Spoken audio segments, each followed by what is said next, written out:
Hello बच्चों, तो आज हम स्टार्ट करने वाले हैं अपने नए chapter metal and non metal को। बिल्कुल जीरो से पढ़ेंगे जिस तरीके से हमने कार्बन एंड इट्स कंपाउंड पढ़ा था। तो आओ मेरे साथ और बिल्कुल जीरो से समझो मेटल और नॉन मेटल को। ये क्या कह रहा है, ये चैप्टर क्या कहता है, ये चैप्टर क्या होते हैं, ये मेटल क्या होते हैं, ये नॉन मेटल। पढ़ोगे ना? चलेगा ना? आ जाओ स्टार्ट कर लेते हैं। अगर आपने कार्बन कंपाउंड नहीं देखा है जाकर देखो उसकी वीडियो, बहुत बढ़िया बनी है, मज़ेदार है यार, मज़ा आएगा तो। हाँ मज़ा आएगा भाई। तो मेटल पढ़ने से पहले हमें चाहिए होता है ये एलिमेंट के बारे में। तुम सब जानते हो ना एलिमेंट क्या होते हैं। Molecule of same atom is called element. Okay sir, जानते हैं। एलिमेंट को फिजिकल और केमिकल प्रॉपर्टीज के बिहाफ पर हम कंसिस्ट करते हैं मेटल्स। अगर ये एलिमेंट्स को, बहुत सारे elements, metals, non metals and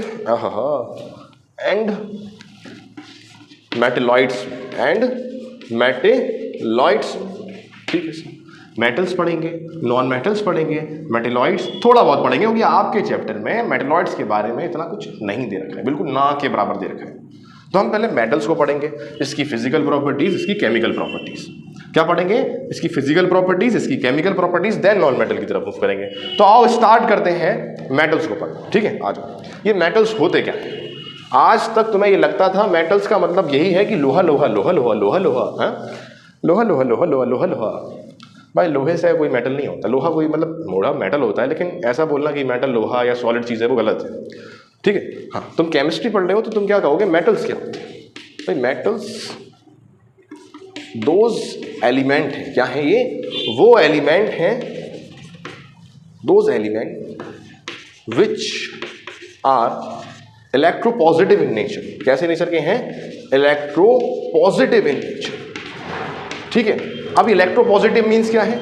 means form cation. Cation मतलब positive ions. Cations by losing their free electron.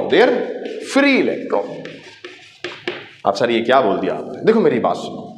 अगर कोई मेटल है तो उसके पास या एक इलेक्ट्रॉन फ्री होगा, या दो इलेक्ट्रॉन फ्री होंगे, या तीन इलेक्ट्रॉन फ्री होंगे। तीन से ज़्यादा नहीं होंगे। एक होगा, दो होंगे, या तीन इलेक्ट्रॉन फ्री होंगे। अगर उसके पास ये एक दो तीन फ्री इलेक्ट्रॉन है तो वो उसको इजीली लॉस कर देता है। और लॉस कर क्या बन जाता है? मान लो सोडियम के पास एक इलेक्ट्रॉन है, ये पॉजिटिव, कैल्शियम के पास दो हैं ये, और मैग्नीशियम के पास, एल्यूमिनियम के पास तीन होते। तो इलेक्ट्रोपॉजिटिव नेचर का बन जाता है इलेक्ट्रॉन को लॉस करने के बाद। इसने एक करा, ये एक पॉजिटिव में, दो करे, दो पॉजिटिव में, तीन इलेक्ट्रॉन कर दिए, तीन पॉजिटिव में, तीन से ज्यादा नहीं जाएगा। ठीक है। तो जो भी इलेक्ट्रोपॉजिटिव नेचर का है उसे ही हम मेटल कह देते हैं। और ऐसा वो क्यों कर रहा है? बिकॉज उसके क्यों बन रहा है वो कैटायन? बिकॉज उसके पास क्या है? इलेक्ट्रॉन, उनको ये लॉस करता है और क्या बन जाता है? हमारा कैटायन बन जाता है। इसको हम क्या कहते हैं? मेटल कहते हैं। क्या कहते हैं? मेटल कहते हैं। ठीक है सर, इसको हम मेटल कहते हैं बड़ी तरीके से। तो ये होते हैं मेटल। ठीक है, याद रखो। किसी चीज का सॉलिड होना ये मेटल की वारंटी नहीं होती, मेटल है। क्या है फिर? हो सकता है भाई हाइड्रोजन हो, मींस मरकरी हो, मरकरी मेटल है लेकिन वो सॉलिड नहीं है। रूम टेम्परेचर पर लिक्विड स्टेट में पाई जाती है। हाँ सर, ये भी बात सही है।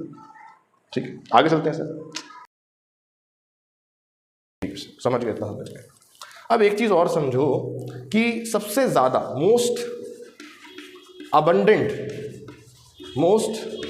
अबंडेंट मेटल्स की लिस्ट में किसका नाम है? फाउंड क्या है? On earth crust. अगर हम अर्थ की पहली लेयर में देखें, पहली लेयर में बेसिकली होते हैं एलिमेंट ज़्यादातर, तो उस पर को सबसे ज़्यादा क्या मिलेगा? एल्यूमिनियम। सबसे ज़्यादा अबंडेंट ये मैटर होता है एल्यूमिनियम। फिर कहीं ना कहीं आयरन है, फिर कहीं ना कहीं कैल्शियम है, सोडियम है, पोटेशियम है एंड मैग्नीशियम, और सो ऑन।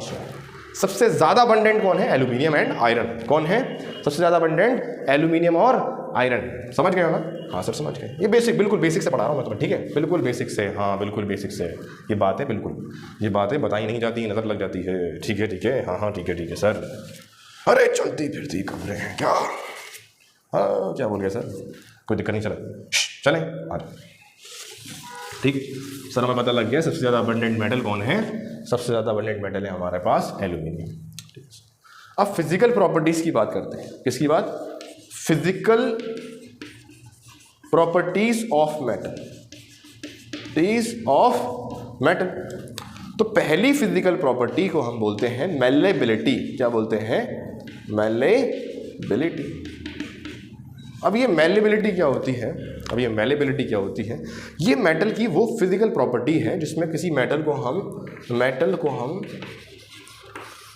थिन शीट में कन्वर्ट कर सकते हैं। किसमें?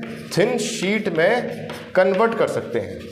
थिन शीट में हम कन्वर्ट कर सकते हैं हैमरिंग कर हथौड़ा वथौड़ा मार कर तुम किसी मेटल को पिचका सकते हो एकदम पिन्नी पिन्नी पिन्नी की तरह। समझ आगे भाई मैलेबिलिटी क्या है? या physical properties of metal in which we can convert the metal into thin sheet by hammering. ठीक है, कर सकते हैं, ये मैलेबिलिटी है। तो सर मोस्ट मैलेबल कौन होगा? भाई मोस्ट मैलेबल कौन होगा तुम बताओ? मोस्ट मैलेबल कौन होगा? सर हमारे सामने तो मोस्ट मैलेबल एक ही निकल के आता है, वो है हमारा ऑरम गोल्ड। सिल्वर निकल के आता है सामने, सिल्वर। और एल्यूमिनियम ले लो, उसके बाद कॉपर वगैरह ले लो, तो ये बेस्ट मैलेबल सब्सटेंस मेटल है। ठीक है, मैलेबिलिटी समझ में आ गई। मैलेबिलिटी वो फिजिकल प्रॉपर्टीज है मेटल की जिसमें मेटल को हम कन्वर्ट कर देते हैं थिन शीट के अंदर। ठीक है सर, आ गया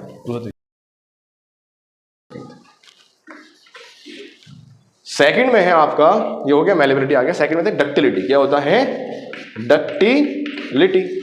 देखो आज का लेक्चर बेसिक फिजिकल प्रॉपर्टीज पे ही बात करेंगे आज।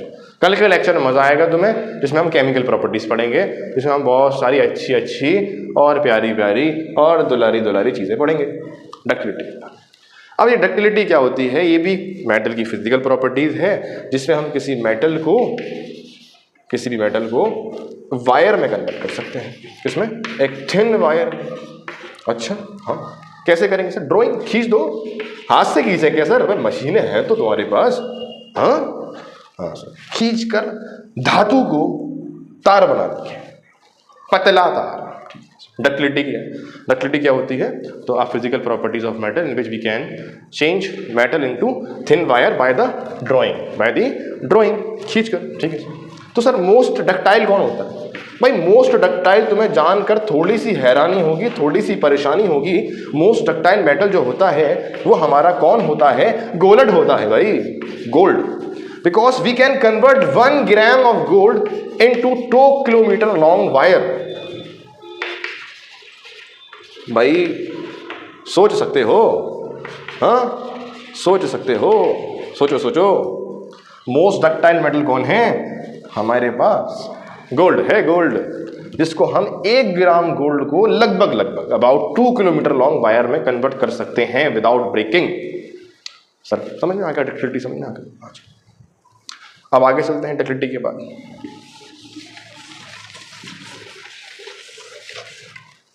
डक्टिलिटी के बाद आता है आपका कंडक्टिविटी। देख लो कंडक्टिविटी। सर ये कंडक्टिविटी क्या होता है? भाई मेटल्स जो होते हैं हमारे पास, जो मेटल्स हैं हमारे पास, वो गुड कंडक्टर होते हैं। क्या होते हैं? गुड कंडक्टर होते हैं। चाहे तुम हीट की बात करो, गुड कंडक्टर ऑफ, चाहे तुम हीट की बात करो, चाहे तुम इलेक्ट्रिसिटी की बात करो। सर मतलब समझे नहीं हम। देखो भैया, कंडक्टिविटी का मतलब है यहाँ से वहाँ करना, यहाँ से यहाँ करना। मान लो कि हमारे पास एक लोहे का चम्मच है, सर चम्मच नहीं डस्टर है, ठीक है। यहाँ से हमने इसको हीट किया तो हीट यहाँ से यहाँ ट्रांसफर नहीं होगी क्या? बिल्कुल होगी ना। तो इसको ही तो कंडक्टिविटी हम कहते हैं। तो अब ये इसने हीट को कंडक्ट कराया, तो ये क्या हुआ? गुड कंडक्टर ऑफ हीट हुआ। और मान लो ये हमारे पास लोहे का या किसी भी चीज़ का, एक मेटल का कुछ भी एक वायर है, इसको मैं सॉकेट में डाल देता हूँ तो करंट फ्लो करने लगेगा। भाई कॉपर के वायर देख रहे हो, हाँ करंट फ्लो कर रहा है इसमें से, तो क्या कर रहा है? करंट को यहाँ से वहाँ पहुँचा रहा है, मतलब कंडक्टिविटी शो कर रहा है। तो it is also good conductor of electricity. तो ये बात भी है, हाँ सर सही। तो metals are the good conductor of electricity as well as heat. ठीक है सर, समझ गए। सर बेस्ट कंडक्टर बताओ कौन होगा? भाई बेस्ट कंडक्टर हम माना जाता है, चाहे हीट ले लो चाहे तो इलेक्ट्रिसिटी ले लो, सिल्वर को माना गया। किसको माना गया है? सिल्वर को। सर तो तार सिल्वर के क्यों नहीं बनाते? देखो कॉस्टली पड़ जाएगा अगर तार सिल्वर के बनाए तो। सिल्वर के बाद भी है ना, सिल्वर के बाद तुम कॉपर ले लो, तुम एल्यूमिनियम ले लो, तो इसके तार भी ले सकते हो। कॉपर सर सी होता है। ठीक है सर, समझ रहे कंडक्टिविटी क्या होती है? बेस्ट कंडक्टर हमारा सिल्वर है, ठीक है, और कॉपर और एल्यूमिनियम। ठीक है सर, समझिए। आ जाओ आ जाओ आ जाओ आ जाओ आ जाओ आ जाओ आ जाओ। चले फोर्थ प्रॉपर्टी भी चलते हैं। भाई फोर्थ प्रॉपर्टी बहुत ज़्यादा फेमिलियर है। हाँ सर, कैसी फेमिलियर है भाई? सोनोरस का नाम सुना है? सोनोरस। भाई सोनोरस क्या होता है? फिजिकल प्रॉपर्टीज है, और इसको हम क्या कहते हैं? मेटल की फिजिकल प्रॉपर्टीज है ringing property of sound. Ringing property of sound, नहीं मेटल। हाँ सर भाई, metal metal. Ringing property of metal. तुमसे सर करके बात कर रहा हूँ मैं। हाँ, मैं उल्टा बोल रहा था। हाँ सर, आप उल्टा बोल रहे थे। ठीक है, कोई बात नहीं है। सोनोरस क्या होता है भाई? सोनोरस, सोनो रस, सोनो रस, सोनो रस मतलब कि ringing. Ringing property of sound. भाई जब भी मेटल किसी हार्ड चीज से स्ट्राइक करेगा तो क्या प्रोड्यूस करेगा? टिंग टिंग।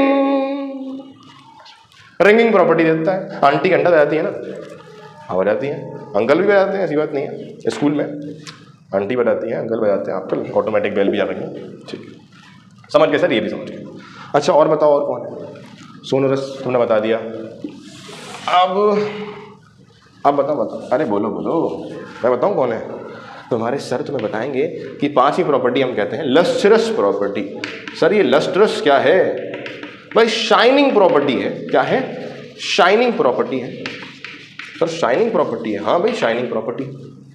शाइनिंग प्रॉपर्टी ऑफ मेटल, इसे हम कहते हैं आपका लस्ट्रस। भाई अपने रूम में जब भी ये मेटल्स जब ऑब्टेन होते हैं तो इनके अंदर एक चमक होती है।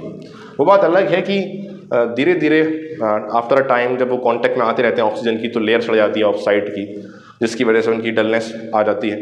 लेकिन जब वो ऑब्टेन होते हैं तो काफ़ी ज़्यादा चमकते हैं, शाइन करते हैं। तो इसी प्रॉपर्टी को हम कहते हैं लस्ट्रस। क्या कहते हैं? लस्ट्रस।